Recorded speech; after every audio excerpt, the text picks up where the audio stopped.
할렐루야. 네, 우리를 위해 모든 걸 내어주신 주님께서 우리에게 가장 좋은 것을 이 시간에 부어주실 줄로 믿습니다.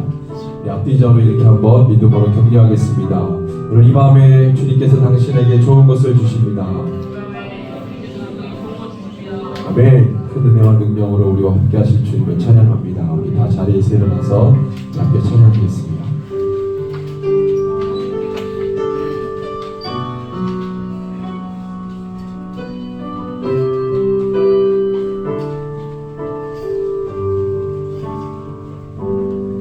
주님 나가신 어린 양 모든 족속과 만원 백성과 나라 가운데서 우리를 비로소서 하나님께 드리셨네. 주님 나가신 주님 나가신 어린 양 모든 족속과 방언 백성과 나라 가운데서 우리를 비로소서 하나님께 드리셨네. 우리 한 번 더 처음부터 주님 나가신 어린 양 모든 족속과 방언 백성과 나라 가운데서 우리를 비로소서 하나님께 드리셨네. 주님 나가신 어린 양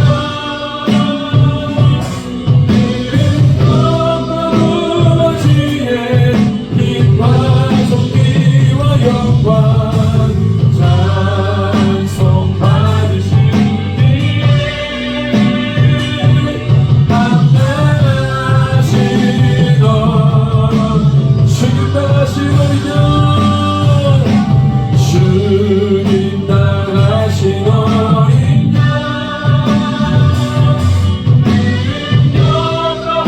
아버지의 힘과 존귀와 영광 찬송 받으시기에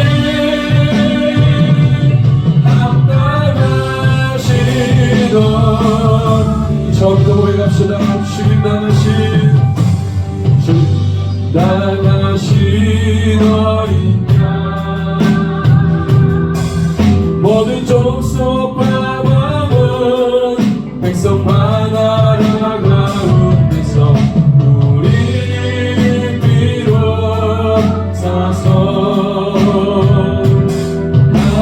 하나님께 드리셨네. 한 번 더 주님 나가신 어린 양 모든 족속과 방언 백성과 나라 가운데서 우리를 비로소서 하나님께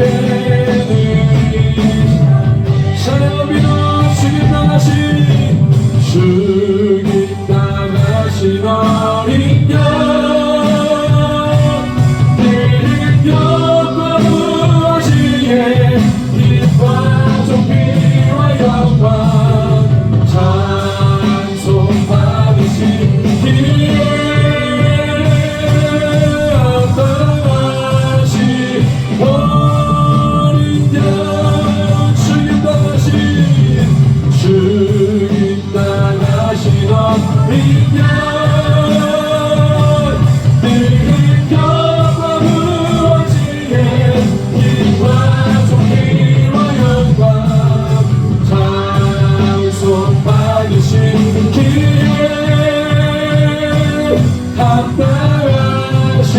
목소리 높여 주님 나가신 어린 양 찬양합니다. 주님 나가신 어린 양 우리들을 따라와 제사장 삼아 주셨으니 우리는 주와 함께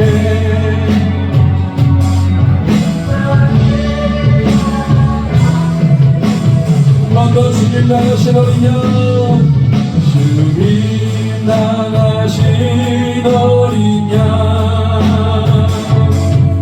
우리들을 따라와 제사장 삼아 주셨으니 우리는 주와 함께 이 땅에 우리 한 번 더 고백합시다. 주님 나가신 어린 양 주님 나가신 어린 양 우리들을 따라와 제사장 삼아 주셨으니 우리는 주와 함께 이 땅에서 우리 이 시간에 함께 간구합시다. 주님의 말씀으로 주의 능력으로 그 말씀의 복음의 능력으로 모든 열방을 다스리시고 통치하여 주십시오. 우리 심령과 마음을 그렇게 인도하여 주시고 우리 마음을 전심으로 주님 앞에 나아갈 수 있도록 우리의 마음이 주님만을 경배할 수 있도록 우리의 중심이 주님만을 향할 수 있도록 이 시간에 거룩한 성령을 함께 하시고 예수 그리스도의 보혈의 능력을 끌어주시옵소서. 우리 함께 주의 이름으로 간구합니다. 주여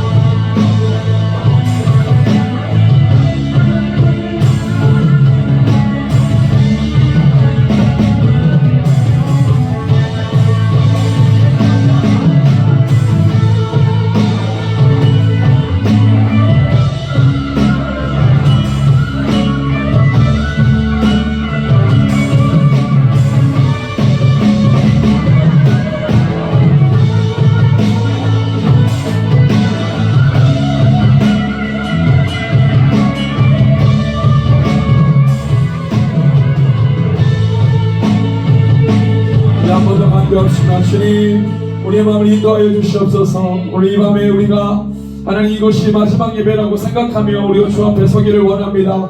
주 우리가 다른 것을 찬양하는 것이 아니라 예배하는 것이 아니라 살아계신 하나님을 예배하며 주 앞에 서기를 원합니다.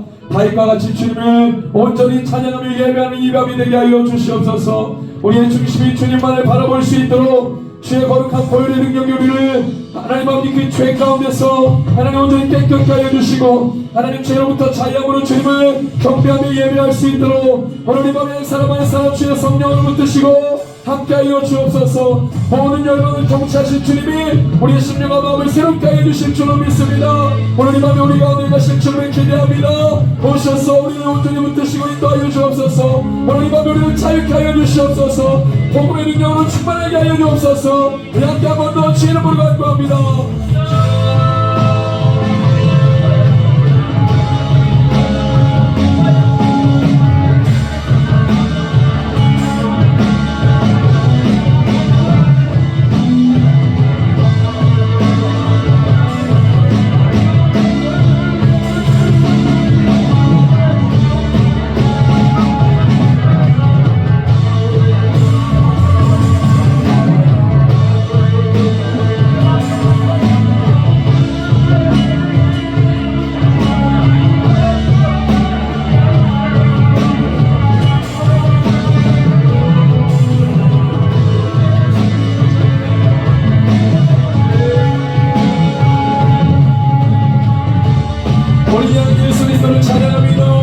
어린 양 찬양합시다.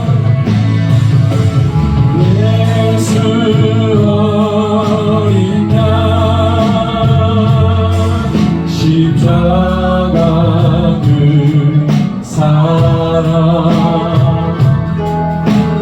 나를 위하여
처음부터 고백합시다.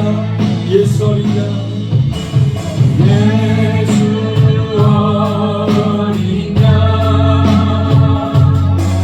십자가를 사랑 나를 위하여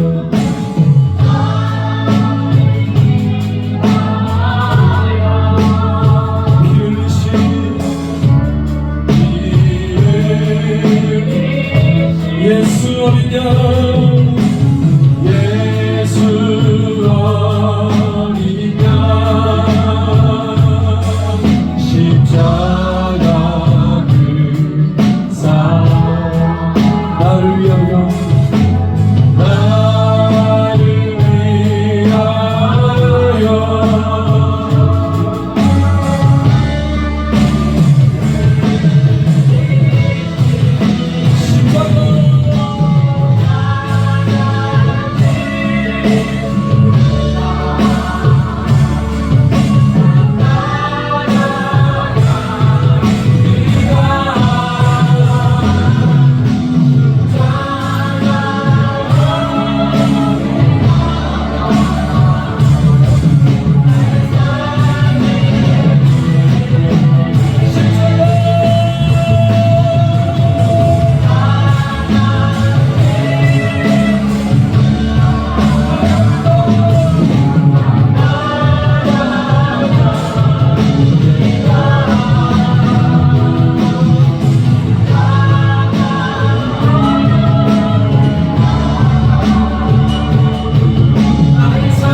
나를 새롭게 하신 놀라운 그 사랑 대신 주를 예배하네. 나를 새롭게 나를 새롭게 하신 놀라운 그 사랑 우리 앞에 극자를 바라보며 너를 새롭게 하신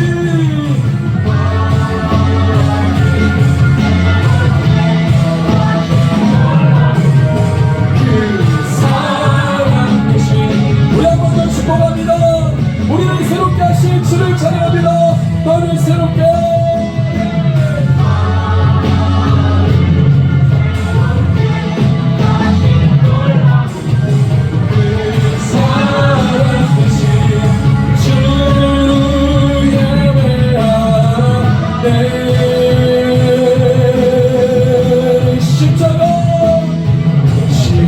십자가 지신 그 사랑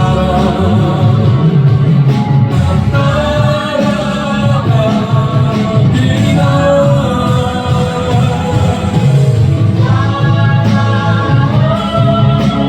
나아가 나의 삶을 십자가 고통당해서 십자가 고통당해서 버림받고 외면당하셨네. 짓밟힌 잡힌 것처럼 나를 위해 죽으셨네.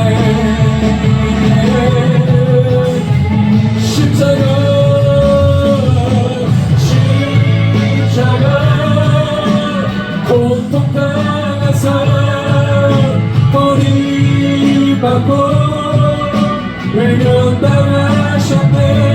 짓밟힌 잡힌 것처럼 나를 위해 죽으셨네. 나의 주 모든 능력 모든 능력과 모든 권세 모든 위에 뛰어나신 주님 세상이 증량할 수 없는 지혜로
위해 모든 것 되어주신 예수 그리스도 그 십자가의 그 능력을 우리가 의식하며 주 앞에 나갑니다.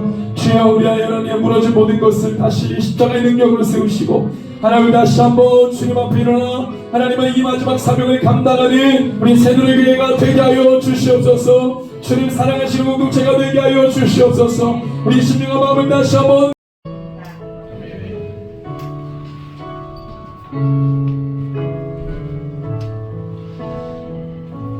네, 오늘 하나님 말씀은 여호수아서 5장 1절에서 우리 마지막 절까지 같이 한 목소리로 읽겠습니다. 여호수아서 5장 1절에서 15절 교독하겠습니다. 한 절 한 절.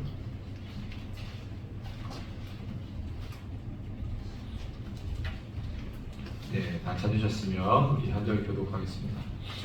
요단 서쪽의 아모리 사람의 모든 왕들과 해변의 가나안 사람의 모든 왕들이 여호와께서 요단물을 이스라엘 자손들 앞에서 말리시고 우리를 건너게 하셨음을 듣고 마음이 동하고 이스라엘 자손들 때문에 정신을 잃었더라.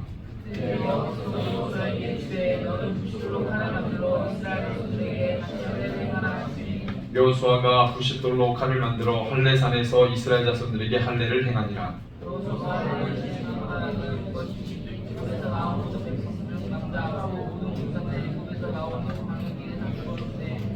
그 다음 백성은 다 할례를 받았으나 다만 애굽에서 나온 후 광야길에서 난 자는 할례를 받지 못하였습니다.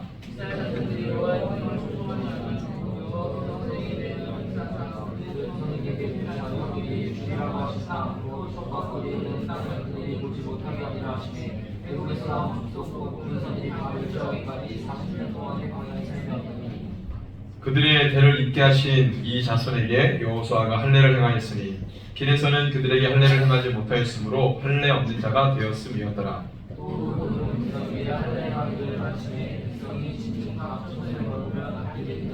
여호와께서 여호수아에게 이르시되 내가 오늘 애굽의 수치를 너희에게서 떠나가게 하였다 하였으므로 그곳 이름을 오늘날까지 길갈이라 하느니라.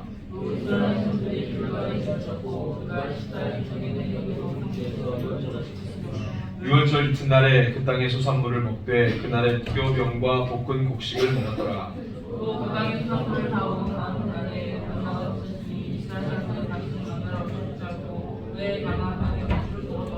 여호수아가 여리고에 가까이 이르렀을 때에 눈을 들어본즉 한 사람이 칼을 빼어 손에 들고 마주 서 있는지라.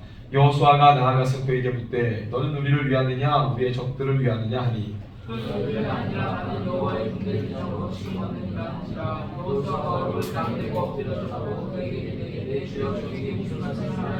같이 읽습니다. 여호와의 군대 제장이 여호수아에게 이르시되 내 발에서 신을 벗으라 내가 선 곳은 거룩하니 여호수아가 그대로 행하니라. 네, 오늘 말씀의 제목은 어떻게 행하시는가입니다. 네, 우리가 이제 성경을 통해서 우리가 무엇을 보냐면 하나님이 계획하신 그 일을 어떤 방법으로 이루어 가시는지 계획하신 그 일, 비전이라고 말씀하시고 또 예언하신 그 모든 계획을 하나님은 어떤 방법으로 그것을 이루어 가시느냐 이걸 우리가 이제 성경을 통해서 확인하죠. 그럼 이제 그게 은혜가 되면 우리도 같은 방식으로 우리가 목적하는 바를 그 방식으로 주님께서 당신의 목적하는 바를 주님의 방법으로 이루시는 것처럼 우리도 동일하게 그 방법을 취해서 우리도 그렇게 살아가는 거죠. 그래서 우리가 말씀을 묵상하는 건데 그래서 오늘 말씀은 당신이 하나님께서 계획하시고 약속하신 그 일을 어떤 방식으로 이루게 하시는가 그것을 우리가 좀 보려고 합니다. 우리가 계속해서 말씀을 나누는 대로 여호수아서에 나와 있는 기록들은 하나님께서 이스라엘 백성들에게 주시겠다고 약속한 그 땅을 여호수아라는 인물의 때에 실제적으로 취하도록 그러니까 어떻게 보면 약속이 성취되는 그 때를 말하는 거죠. 여호수아는 어떤 상징이냐면 예언의 성취. 모세는 이제 그 예언을 성취하도록 준비한 자죠. 네. 그 다음에 이제 모세가 아브라함에게 이 예언을 선포 시작한 약속을 줄 예언의 시작이라고 할 수 있고 그 이후에 나온 수많은 족장들이나 인물들은 그 예언이 멈추지 않고 진행되도록 역할을 감당했던 사람들입니다. 다 필요합니다. 예언의 시작, 과정, 그 다음에 성취되기 직전의 준비, 그것을 집행하기 위한 모든 사람들이 다 자기 역할을 감당하고 있는 거예요. 하나님이 하시는 거죠. 주도는 하나님이 하고 계시고, 그것을 이루기 위해서 그때그때마다 그 역할을 다하는 사람들이 등장을 하는 거죠. 그래서 이 여호수아 때 오면은 여호수아는 이제 예언을 이제 성취하는 그 사람으로 우리가 상징이라고 할 수 있습니다. 자, 그래서 이제 여호수아 때가 되니까 이제는 요단강을 건너서 이제 하나님의 말씀이 성취되는데 한 4가지 정도 이 하나님이 약속하신 그 땅을 취하기 위해서 한 4가지 정도 사전 작업이 필요했다는 거예요. 이걸 보면 하나님이 이런 방식으로 당신의 계획을 이루어 가시는 거라는 걸 우리가 알수 있어요. 그냥 막 하는 게 아니고 뭔가 방법이 있고 질서가 있고 기준이 있고 그 원칙대로 원리대로 하나님이 뭔가를 이루어 가시는데 그걸 우리가 이제 보는 겁니다. 첫 번째는 우리가 4장을 통해서 나눈 내용이죠. 요단강을 건너야 되는 아주 중요한. 그러니까 이제 하나님이 약속하신 그 땅을 취하기 위해서 제일 먼저 해야 될 것은 요단강을 건너는 거죠. 요단강을 건너야 요단 서편 땅을 약속된 그 땅을 취하는 겁니다. 보통 가나안 그러면 요단 서편 땅을 가나안이라고 이야기했어요. 요단 동편 땅은 가나안이라고 부르지 않았습니다. 엄밀히 말하면 그런 건데 물론 이제 이스라엘 백성들이 차지한 땅은 요단 동편까지도 주님께서 허락을 하셨지만 본래 약속한 가나안이라고 하면 요단 서편 땅을 가나안이라고 합니다. 어쨌든 하나님께서 주시겠다고 약속한 그 땅, 요단 서편 땅, 가나안 땅이라고 하는 그 땅을 취하기 위해서는 뭘 먼저 해야 된다고요? 요단강을 건너야 돼요. 그 요단강을 건넌다는 의미가 뭐라고 했습니까? 네, 믿음, 순종 이거라고 했어요.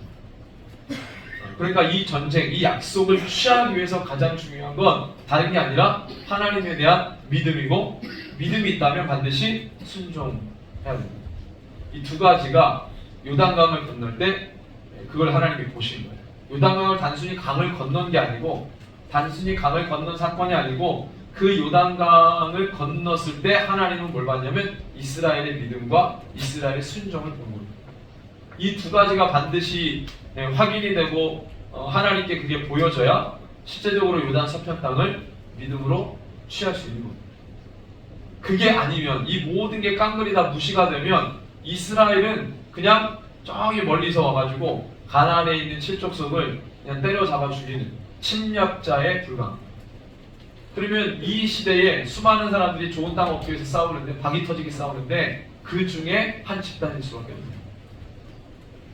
거룩하신 하나님을 믿는 백성이라고 말하기가 조금 뭐합니다. 왜냐하면 그 당시에 그 수많은 민족들이 다 각기 자기네들이 신을 섬기는데 다 그 신의 이름으로 서로 침략하고 빼앗고 뺏는 그런 어떤 삶을 살아가잖아요. 근데 거기다 숟가락 하나 딱 얹어 야훼라는 신을 섬기는 어떤 히브리 민족이 있는데 얘네들이 또 와가지고 엄청난 수가 메뚜기 떼처럼 몰려가지고 가나안 땅을 다 먹어버렸다. 침략했다. 우리 걸 뺏어간다. 침략자. 그러니까 하나님을 모르는 이방 민족과 살아가는 방식이 똑같아요. 주님은 그것을 자꾸 구별하라고 말씀하신 하나님의 백성으로 살아가라고 말씀하시는 이스라엘 백성인데 방식이 세상과 똑같다면 하나님의 구별된 백성일 수가 없는 거예요. 그러니까 첫 번째 요단 서편 땅을 취할 때에는 이스라엘은 정복자가 아닙니다. 침략자가 아닙니다. 이들은 군대긴 군대인데 앞에 수식어가 붙어요. 한번 따라 볼까요? 심판하는 군대. 누구를 심판해요? 가나안 칠족속을 심판해요. 왜 심판해요? 이게 예언돼 있잖아요. 아브라함에게 주신 예언에게 뭐라 했어요?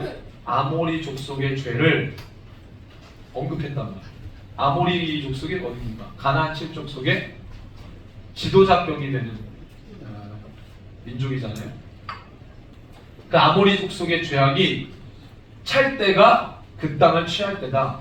이렇게 말씀하십니다. 그러니까 아모리 족속의 민족이 돈이 많을 때 걔네들이 재물이 엄청나게 많을 때 너희들이 들어가서 뺏어 라고 말씀하지 않으셨어요. 그 땅을 들어가는 시기를 언제로 정했냐면 아모리 족속의 죄가 가득 찰 때라고 말씀하십니다. 그 민족이 가장 번성할 때 가지고 있는 소유물이 가장 많아서 너희들이 뺏기 좋을 때가 아니고 그들의 죄가 가장 극에 달했을 때 나는 너희를 침략자로 보내는 게 아니라 나는 너희를 심판자로 보내서 그 땅을 여호와 이름으로 심판하고 그 땅을 내 구별된 백성에게 주겠다고 하신 게 하나님의 그림이었어요. 이스라엘 백성들은 정체성이 분명해요. 침략자가 아니에요. 40년 동안 땅 없이 돌아다니다가 남의 땅 기웃, 여기 기웃, 저기 기웃하고 와 여기 살기 좋냐고 확 가서 빼앗는 그런 침략자 아말렉과 같아. 아말렉이 그렇게 살았거든요. 아말렉과 같은 그런 불황당 그런 어떤 광야의 도적대가 아니란 말이에요. 분명히 하나님께서 비전을 주시고 약속을 주신 그 비전과 약속을 따라서 전진했던 하나님의 구별된 백성 바로 이스라엘. 그래서 지금 요단강을 건널 때 가장 중요한 건 다리를 막 만드는 실력, 막 도화를 하는 실력, 민첩성 뭐 이런 거. 어떻게 빨리 이 강을 재빨리 건너냐 그런 게 아니고 그런 방법이 아니고 하나님의 방법을 믿을 거야? 믿을 거냐고 믿음을 요구하는 이 강을 건너는데 아무도 깨지 않는 새벽 아주 한밤중에 몰래 그렇게 해서 간 게 아니라 주님이 보란듯이 여리고 성에 있는 주님들이 다 보라고 가나안 칠족속이 다 보라고 물을 딱 막아서 완전히 그 땅을 마르게 한 다음에 주님이 건너게 하셨습니다. 믿음과 순종이 아니면 요단을 건널 수 없습니다. 가장 중요하죠. 그래서 우리가 사장을 통해서 그걸 확인했어요. 이게 중요하다. 그렇게 해서 이 요단 서편 땅을 얻고 하나님의 약속을 얻는 거야 라고 말씀하시는 거죠. 오늘 5장부터는 세 가지가 주르륵 나오는데 전체 네 가지 중에서 두 번째이고 5장에서 첫 번째. 그 이유가 뭐냐면 바로 길갈에서 할례하는 이 준비. 하나님이 약속의 땅을 취하기에 요단강을 건너야 했고 그 다음에 길갈에서 할례를 행해야 해요. 이게 중요해요. 이 네 가지 중에 한 가지라도 빠질 수가 없어요. 하나님 지금 약속의 땅을 얻고 취하도록 하기 위해서 사전 작업의 네 가지를 준비하게 하시는데 첫 번째 요단강 건너고 그걸 통해서 믿음과 순종, 두 번째는 할례를 행합니다. 자, 보세요. 할례는 남자가 합니다. 그럼 남자가 할례를 하면 7일 동안 쉬어야 돼요. 7일 동안. 그럼 7일 동안 비무장 상태입니다. 비무장 상태. 그러면 안 그래도 전투력 고무시켜야 되는데 할례를 행하면 앞에 적을 두고 앞에 적을 여리고의 적을 두고 그 보란듯이 앞에서 길갈이라는 지역에서 뭐예요? 남자들 죄다 할례를 하게 했어요. 그러면 전투력이 확 떨어지죠. 그죠? 모든 남자들 다 할례를 행했으니까 전투력이 확 떨어지면서 갑자기 여리고에서 성문 열고 막 군대들을 보내면 그냥 삽시간에 다 떼죽는다는 거예요. 길갈이라는 지역에 이 사람들이 무슨 뭐 목책을 세워가지고 적군들이 들어오는 걸 막는 무슨 바리케이트도 없어요. 그게 전혀 없습니다. 그냥 거기에서 그냥 하나님이 할례를 행하라. 할례를 말씀하시고 남자들이 다 할례를 행해요. 할례를 하고 비무장 상태에서 그냥 구르고 있는 거예요. 지금. 근데 여기 말씀해 보니까 이런 상황들이 되게 우리가 받아들일 수 없는 상황일 수 있는데 아니 지금 앞에 적을 두고 저 엄청난 수의 인파가 요단강을 건넜어요. 건너고 난 다음에 이게 모여 있어. 성에서 보면 다 보입니다. 이렇게 모여 있어요. 엄청나게 많죠. 한 200만 명. 평균 한 200만 명. 장정만 60만 명이니까 남녀노소 다 하면 한 200만 명이라고 얘기하잖아요. 그 200만 명이 이렇게 텐트, 진을 이루어서 쫙 진을 쳤다고 생각해보세요. 그걸 여리고에서 보는 거예요. 엄청납니다. 좀 상황. 근데 정탐꾼을 보냈더니 얘네들이 다 할례를 행하고 남자들이 다 누워있는 거예요. 그러면 그때 공격에서 다 죽일 수 있는 거죠. 근데 하나님이 지금 2절부터 말씀에 쭉 보면은 할례를 행하라 2절에 요단강 건너고 할례를 행하라 명령이에요. 야 빨리 이제 요단강 건넜으니까 목책을 세우고 그래가지고 바리케이트 치고 적들이 못 오도록 경계병들을 세우고 어디는 물 웅덩이를 파고 뭐 이런 것들을 지시하시는 게 아니라 건너자마자 하나님 지시하신 거 다 할례 행해라. 어떻게 해요? 부싯돌로 칼을 만들어서 이스라엘 자손들에게 할례.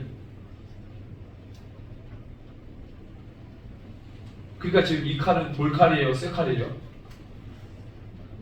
돌칼이에요, 쇠칼이에요? 돌칼. 쇠칼 한번 하면 싹 그냥 이렇게 베어지는 게 아니라 돌칼이에요, 돌칼. 썰어야 돼. 한 번에 그럼 그 고통 이때는 마취약이 있어요, 없어요? 무지막지합니다. 무지막지해요.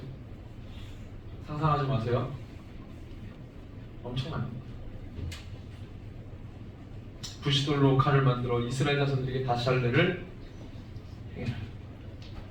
지금 상황이 어떤 상황인데 그리고 왜 해야 되는지 이유를 말씀합니다. 적을 앞에다 왜 할례를 행하는지. 할례 행하는 것도 이해가 안 되는데 뭘 그게 할례를 왜 해야 되는지까지 설교를 합니까?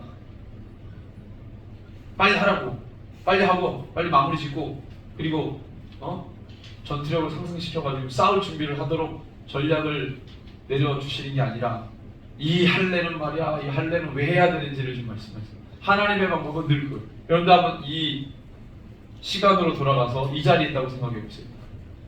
애가 탑니다. 애가 탑. 지금 앞에 적을 두고 앞에서 할례를 행하라 그러지.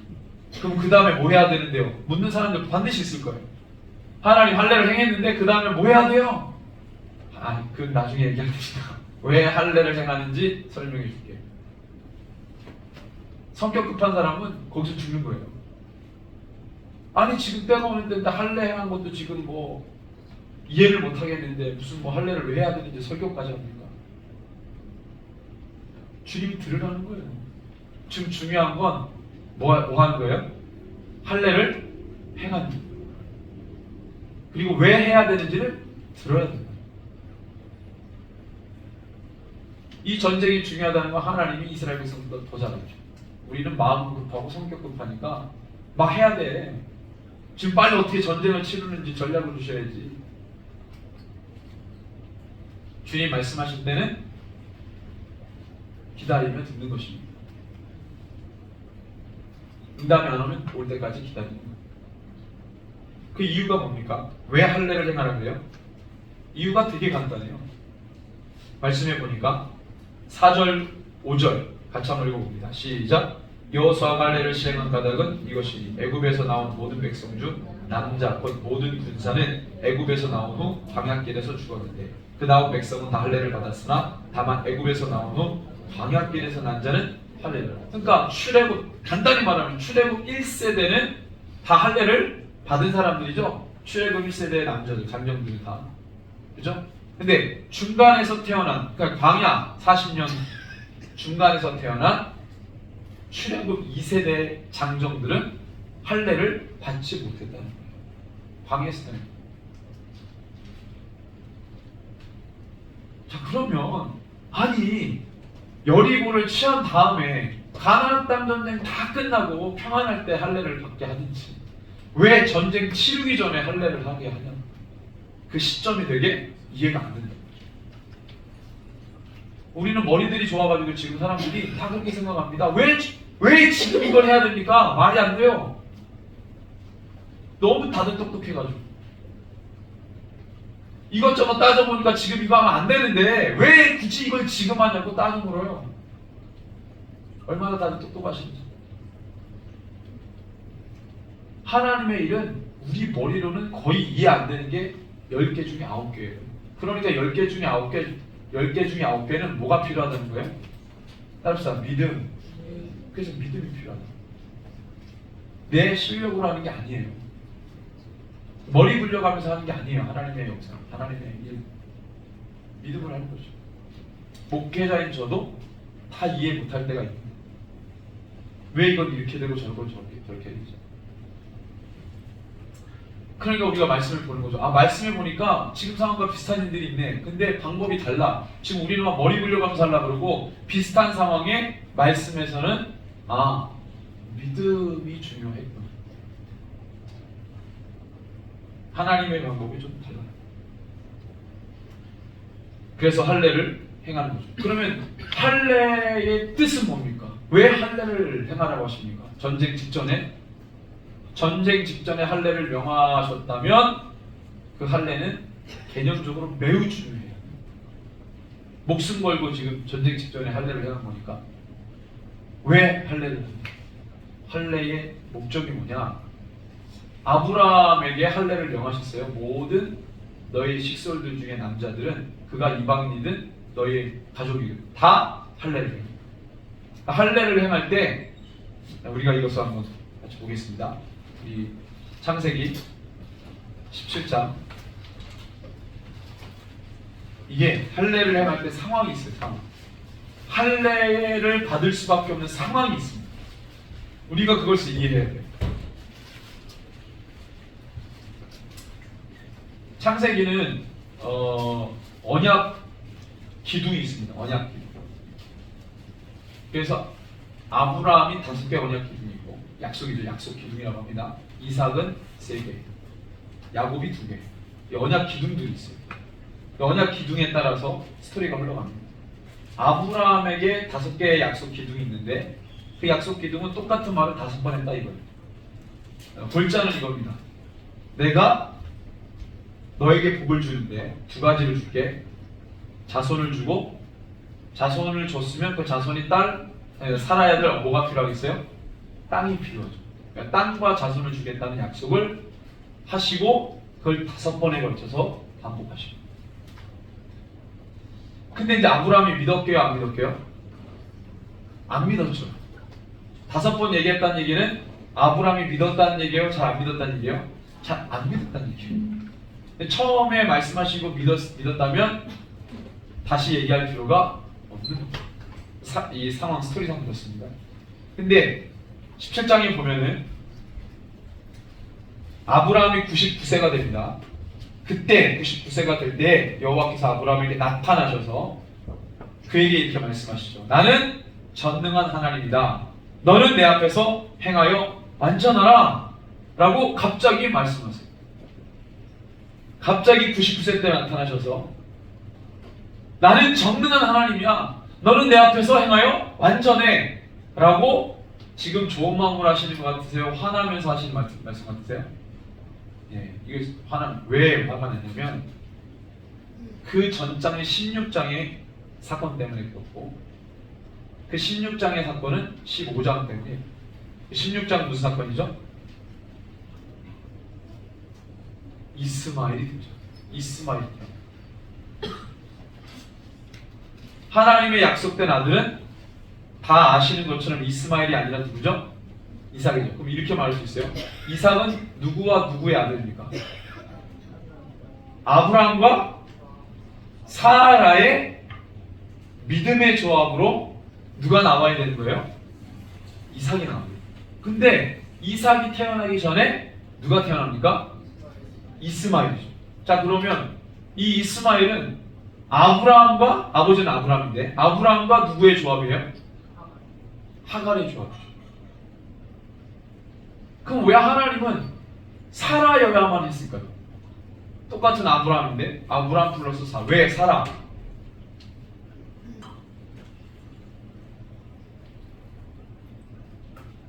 하나님의 역사가 어떻게 가냐면요, 이스라엘 역사를 가만히 보면 이게 사무엘상 1장에 가장 강력하게 나오는데, 하나님의 역사는 반드시 다음 세대가 나와요. 믿으십니까? 이제 누누이 강조하지만 하나님의 역사를 이야기하면서 다음 세대를 빼먹는다면 그 하나님의 역사를 인정하지 않는 거예요. 하나님의 역사는 반드시 다음 세대가 나와요. 믿음의 세대가 나와요. 성경 역사가 그렇게 되어 있어요. 그래서 성경에서 가장 슬픈 건 뭐예요? 슬픈 사건은 아이를 낳지 못한다. 그게 가장 슬픈 거였어요. 거의 신의 저주. 근데 사라는 아이를 순풍순풍 낳는 여인이었어요? 아이를 지금 못 낳는 상황이었어요? 못 낳는 상황. 막 건강해가지고, 아주 건강해가지고 막 애를 막 낳는 그런 상황이 아니에요. 사라는 아이를 못 낳는 상황이었어요. 앞으로도 못 낳을 소망이 없단 말이에요. 생명을 잉태할 수 있는 몸이 지금은 아니었어요. 계속 몸 상태가 그랬는데 지금은 나이도 들어서 안 돼. 끝났어 이제. 할 수가 없어요. 아이는 여자의 몸속에서 잉태가 돼가지고 10달 동안 있다가 나와야 되는데 이게 안 되는 거예요. 누가? 사라. 그럼 하나님은 왜 그런 조건의 사라를 통해서 뭔가를 하시려고 했을까요? 하나님이 일하시려고. 아멘. 하나님, 그러니까 이렇게 정리합니다. 하나님의 약속은 하나님의 그 약속의 성취는 하나님에 대한 믿음으로 이루어지는 것이죠. 아멘. 그러니까 어떤 상황일수록 좋은 거예요? 불가능한 상황일수록 좋습니다. 믿으십니까?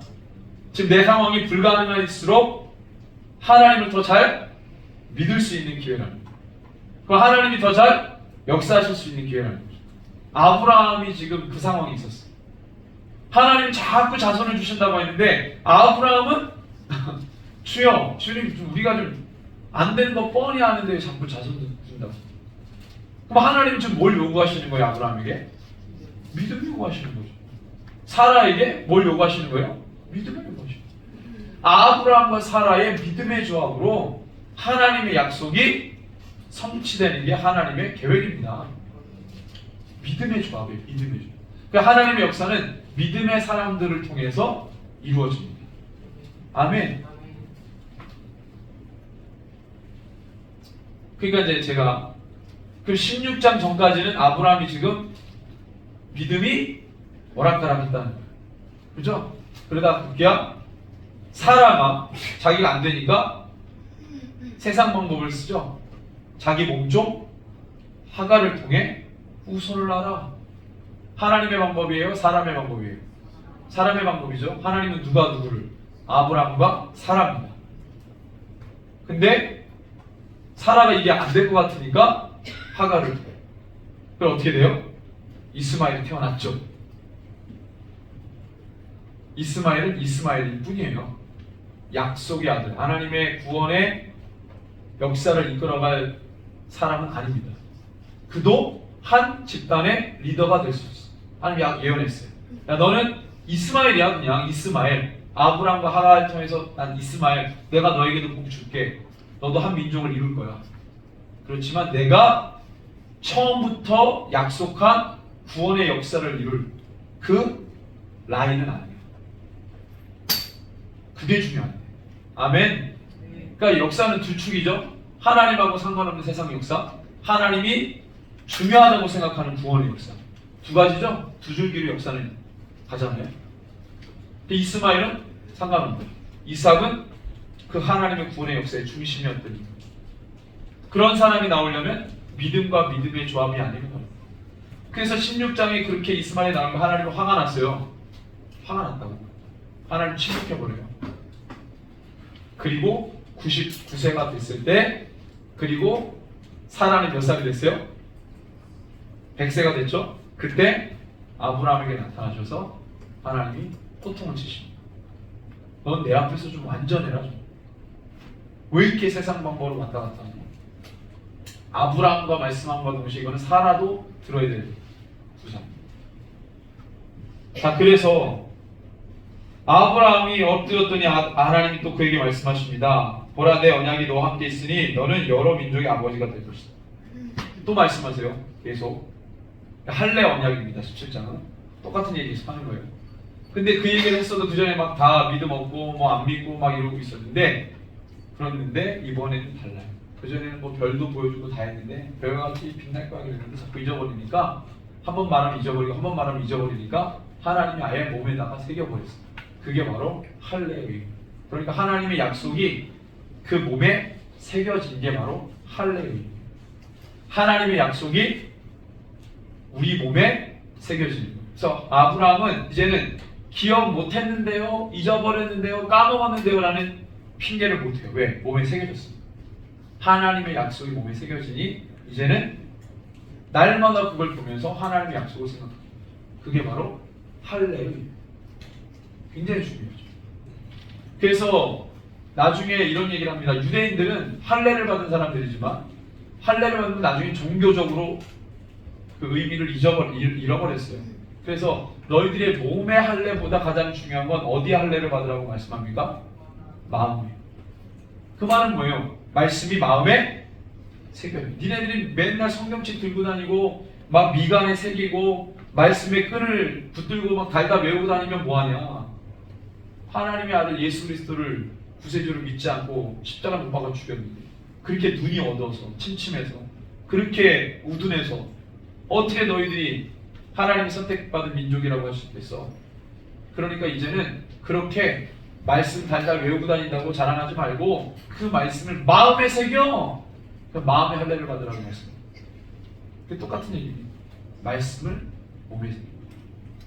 근데 이제 이스라엘 백성들이 이렇게 오다가 몸에 할례를 받았는데 광야 노중에서 태어난 자들은 할례를 받았어요? 안 받았어요? 안 받았잖아요. 그러니까 지금 하나님은 가장 중요한 거 이제 말씀의 성취, 그 말씀 아브라함 때부터 시작한 그 예언이 이제는 성취. 자꾸 아브라함에게 내 자손과 땅을 주겠다고 하고 잊어버렸더니 몸에다 새겨버렸던 그것 때문에 할례를 받겠는데 이제 그 성취를 볼 후손이 나왔는데 이 백성이 나왔는데 정작 얘네들은 할례를 받았어 안 받았어? 안 받았잖아요. 그러니까 가장 시급한 건 그 약속이 이루어지기 직전에 할례를 받아야 된다. 하나님의 약속을 몸에 새겨봅니다. 그러니까 할례로 시작해서 뭐로 끝난 거예요? 할례로.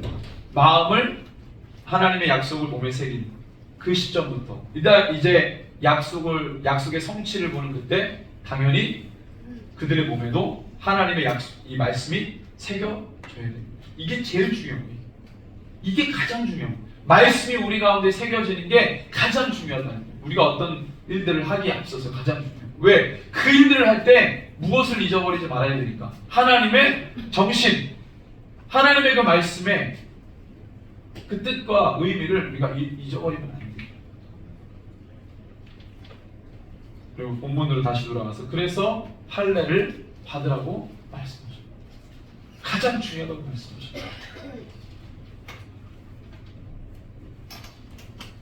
자, 그래서 우리 8절 9절 한번 읽어볼까요? 이제 다 할례를 했습니다. 자, 시작. 또 그 모든 백성에게 할례 행하기를 마침에 백성이 진주 각 처소에 머물러 낫기를 기다릴 때에 여호와께서 여호수아에게 이르시되 내가 오늘 애굽의 수치를 너희에게서 떠나가게 하였다 하셨으므로 그곳 이름을 오늘까지 원래 이름이 없었는데 하나님 이제 할례를 행한 이후부터 그곳 이름을 뭐라고 불렀다고요?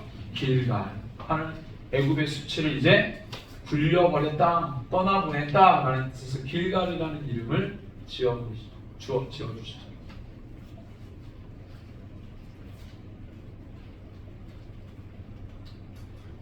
명실상부한 이제는 이스라엘 백성들이 하나님의 거룩한 백성으로 이제는 요단 서편 땅에 성전을 치를 수 있게 됩니다. 하나님의 약속을 몸에 짊어지고 아브라함부터 시작한 그 약속의 말씀을 이제는 몸에 짊어지고 성전을 치르는 거예요. 심판지만 하나님 말씀을 붙들고 지금 요단 서편 땅으로 이제 나아가게 되는 것이죠. 우리가 무엇을 하든지 우리 손에 들려있는 건 다른 것이 아니라 주님의 말씀이기를 원합니다. 그것을 우리 몸에 새기고 마음에 새겨서 그 말씀의 기준과 정신으로 원리로 주님의 뜻을 이루는 그런 하나님의 사람 되기를 소원합니다. 그래서 우리가 무엇을 하든지 하나님의 정신을 잃어버리지 않는 거예요. 하나님의 뜻과 의미를 잃어버리지 않는 것이죠. 그것이 너무나도 중요하다고 생각합니다. 세 번째는 유월절 절기를 지키는 거예요. 우리 10절에서 12절입니다. 같이 한번 읽을게요. 시작. 또 이스라엘 백성들이 길갈에 진쳤고 그날 14일 저녁에는 여리고 평지에서 유월절을 지켰으며 유월절 이튿날에 그 땅의 수산물을 먹되 그날에 무교병과 볶은 곡식을 먹었더라. 또 그 땅의 수산물을 먹은 다음 날에 만나가 그쳤으니 이스라엘 사람들이 다시는 만나를 얻지 못하였고 그 해에 가나안 땅이 소출. 잘 보세요. 요단 동편 땅을 가나안으로 부르지 않고 이제 서편 땅부터 뭐라 그래요? 가나안 땅이라고. 그 가나안 소출을 먹었다 이렇게 말하죠. 자, 유월절을 지켰어요. 왜 이게 의미가 중요하냐면 유월절은 예수님을 예표하는 절기이기도 하고 이스라엘 백성들이 출애굽에서 나올 때 절기가 뭐였죠? 나올 때 주님이 지키라고 명하신 절기가 유월절이에요. 어린 양 고기를 먹고 피는 이 문 좌우 임방에다가 문설주에다가 피를 바르고 죽음의 사자가 넘어간 그 집은 살아 그 다음 날부터 출애굽을 할 수 있고 그러니까 죄 뭐예요? 이 어린 양의 피는 예수 그리스도의 보혈을 의미하잖아요. 그죠? 그 보혈을 바른 자는 죽음이 넘어가고 생명을 얻고 홍해를 건너는 것이죠. 그래서 6월절은 예수님을 예표하는 절기인데요. 되게 중요하죠. 그래서 예수님으로부터 시작됐어요. 출애굽은 이 하나님의 약속의 땅을 취하는 이 작업은 예수님으로부터 시작됐다고 볼 수 있는 거죠. 근데 이제 요단 서편 땅을 취하기 직전에 약속이 이루어지기 직전에도 지금 어떤 절기를 지키는 거예요? 6월절 절기를 지키는 거죠. 딱 강을 건너고 난 다음에 할례를 행하고 그 다음에 바로 6월절을 지키라고 말씀하셨어요. 할례는 뭐라 그랬어요? 할례는 하나님의 약속의 말씀을 몸에 새기는 것이다.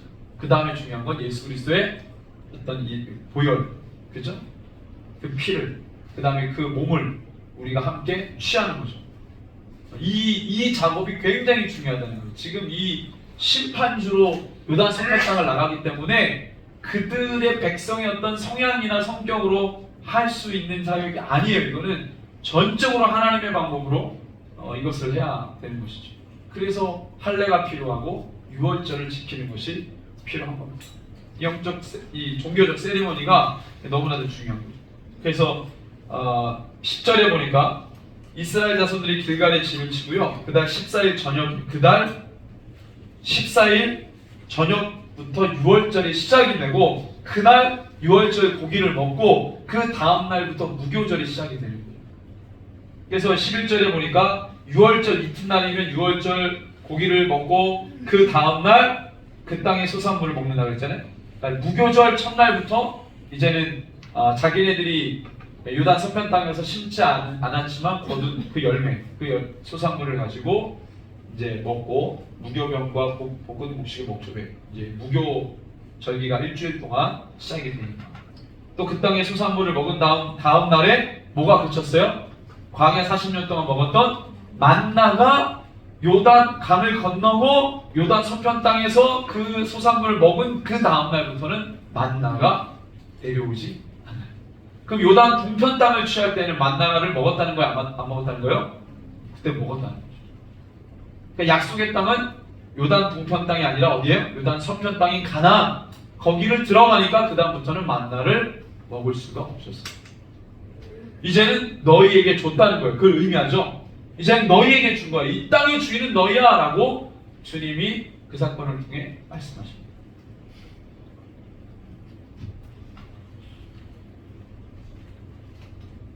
그래서 예수 그리스도의 이 예표된 상징되는 이 유월절을 반드시 행해야 되는 것이 요단 서편 땅을 얻을 때 하나님이 준비했던 준비 작업 중에 하나였습니다. 그러니까 구약에도 예수 그리스도에 대한 흔적은 곳곳에 있어요. 가장 중요한 그 시점에는 예수님이 계셨어요. 그분의 흔적이 있었어요. 성막도 사실은 누구를 상징하는 겁니까? 예수님이죠. 40년 동안 예수님과 함께 했다는 거예요. 그 다음에 그 땅에 들어가서도 시작할 때 예수님을 상징하는 유월절. 이 유월절은 광야 노중에서 계속 지켰던 거 아니에요? 계속 지키고 계속 절기를 지키고 또 지키고 그리고 지금 여기 들어와서 또 지키고 예수님과 함께 동행하며 그 사역을 하는 거죠. 이것이 주님의 사역을 앞두고 주님의 일들을 할 때 너무나도 중요한 준비의 시간이라는 것을 하나님께서 이스라엘 백성들에게 말씀합니다. 마지막 네 번째 13절에서 15절이죠. 같이 한번 큰 소리로 읽겠습니다. 시작. 여호수아가 여리고에 가까이 이르렀을 때 눈을 들어보니즉 한 사람이 칼을 빼어 손에 들고 마주 섰는지라. 여호수아가 나아가서 그에게 묻되 너는 우리를 위하느냐 우리의 적들을 위하느냐. 그가 이르되 아니라 나는 여호와의 군대 대장으로 지금 왔느니라 하는지라. 여호수아가 얼굴을 땅에 대고 엎드려 절하고 그에게 이르되 내 주여 종에게 무슨 말씀을 하려 하시나이까. 여호와의 군대 대장이 여호수아에게 이르시되 내 발에서 신을 벗으라. 내가 선 것은 거룩하니라 하니 여호수아가 그대로 했느니라. 네. 우리가 잘 아는 장면인데요. 여호와의 군대 대장으로 지금 여호수아가 여리고를 가는 도중에 만난 영적 존재죠. 미가엘인가요? 하여튼 이 영적 존재를 조우합니다. 그리고 이 영적 존재가 여호수아에게 말합니다. 네 발에서 신을 벗으라. 너가 선 곳은 거룩한 땅이죠. 영적 존재가 이야기한 그 땅이 거룩한 땅이에요. 그럼 바로 신을 벗어야 돼요. 근데 40년 전에 모세가 하나님을 떨기나무 불이 막 이글거리는 떨기나무에서 주님 만날 때 그때 하나님이 모세에게 이렇게 명하셨어요. 모세야 모세야, 네 너가 선 곳은 거룩한 곳이니 신을 벗어라. 지금 모세도 40년 전에 그래서 하나님의 사명을 받고 40년 동안 달려갔고, 지금 이제 지도자가 된, 그래서 요단 서편 땅에 이 미션을 수행해야 되는 여호수아에게도 지금 동일하게 모세와 같은 동일한 하나님의 부르심 가운데 여호수아가 있는 거예요. 자, 이 일은 이 사건이 주는 의미는 뭐냐면 이것은 너희들의 힘으로 치르는 전쟁이 아니라는 것을 다시 한번 각인시키는 거예요. 생명 걸고 싸우는데 우리의 전투력이 아니라 너희가 하나님의 백성인 것을 기억하라는 거예요. 이제부터 치르는 전쟁은 거룩한 전쟁이라고 말씀합니다. 우리의 힘과 어떠한 것으로 치를 수 있는 전쟁이 아니라 하나님이 주도하시는 전쟁이라고 말씀합니다.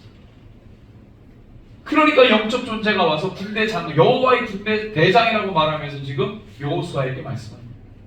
하나님이 이 전쟁을 이끌어 가시고 하나님이 지금 나를 보내서 너희들이 명령하십니다. 거룩한 곳에서 신을 벗어라.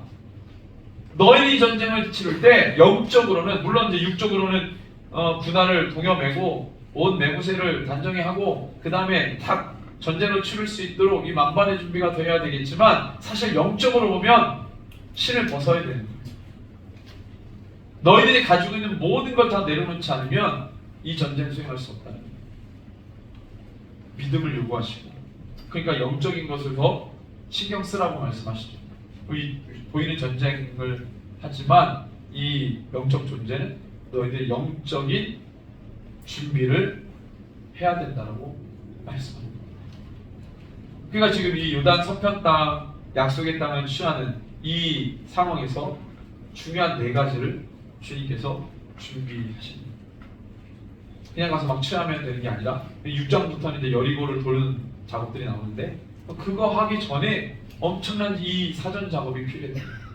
요단강을 건너고 할례를 행하고 유월절 절기를 지키고, 이것이 거룩한 전쟁임을 다시 한번 생각해야 된다. 이 4가지의 절차가 너무 중요해요. 이 4가지 중에 한 가지도 빠지면, 한 가지라도 빠지면 이 전쟁을 온전히 수행할 수 없다는 겁니다. 우리가 어떤 일을 할 때 적어도 하나님께서, 물론 방법은 4가지인데 사건은 4가지 스토리로 나열되어 있지만 사실은 이거를 하나로 모으면 우리가 어떤 일을 할 때 가장 중요한 게 뭐라는 거예요? 한번 따릅시다. 하나님에 대한 믿음 그리고 순종입니다. 결국에는 이게 중요하다고 말씀하십니다. 하나님이 이끌어 가시는 이 전쟁에서 중요한 건 하나님을 신뢰하는 믿음인 거지 다른 것이 아니라고 말씀하는 것이죠. 우리의 믿음이 약해지지 않기를 원합니다. 우리가 이 마지막 때를 살아갈 때 가장 중요한 건 무엇을 우리가 관리해야 되느냐? 믿음에 대한 부분이죠. 하나님에 대한 이 믿음에 대한 부분을 우리가 잘 관리하는 것이 중요합니다. 그러려면 말씀을 끌어와야 돼요. 우리의 삶으로 말씀을 끌어 우리의 몸에 새기고 우리 마음에 새기는 이 작업이 필요해요. 결단해야 되죠. 요단강을 건너게 순종하고, 그리고 예수 그리스도 가장 중요한 그 복음의 내용을 우리가 붙들고 말씀을 붙들고, 마지막에 뭐예요? 이것이 전쟁. 우리 지금 마지막도 엄청난 많은 전쟁들, 사실 이게 영계에서 벌어집니다. 우리의 눈에 막 여러 가지 분쟁이 있지만 사실 이거는 영적인 문제인 것이죠. 우리가 마지막 때 엄청난 전쟁을 치르는데 그것은 뭐예요? 영적 전쟁인 것이죠. 보이는 전쟁이지만 영적인 일들을 이라는 것을 우리가 반드시 의식하고 있어야 됩니다. 그래야 우리가 이 보이는 전쟁을 승리할 수 있는 것이죠. 여기 우리 다음 세대가 있습니다. 우리 이제 앞선 세대, 부모 세대가 이제 신앙을 이렇게 살아오고 그리고 마지막 때를 준비하는 신앙을 우리 다음 세대에게 전달하고 유산으로 넘겨주는 거죠. 그리고 우리 다음 세대는 이 마지막 때 우리가 이제 앞선 세대에게 그렇게 주님 명령하셨던, 말씀하셨던, 예언했던 그게 이제 우리 때에 일어나겠구나. 그러면 좀 더 이전 세대보다 더 강력한 믿음으로 무장해서 마지막 시대를 살아가야 되겠죠. 아멘. 예. 마지막 성전을 치르는 세대입니다. 마지막 약속의 땅을 취하는 세대인 줄로 믿습니다. 우리 세대에게 가장 중요한 건 주님을 향한 믿음과 순종입니다. 이 두 가지가 우리 다음 세대에게 보여지기를 원합니다. 우리 이렇게 앞뒤 좌우한 믿음으로 격려하겠습니다. 하나님 당신에게 믿음과 순종의 능력을 더하실 것입니다. 아멘. 이렇게 해서 우리 모두가 다 승리하는 때가 되기를 원합니다. 함께 존귀한 왕의 왕 찬양하면서 우리의 마음을 주님 앞에 올려드리겠습니다.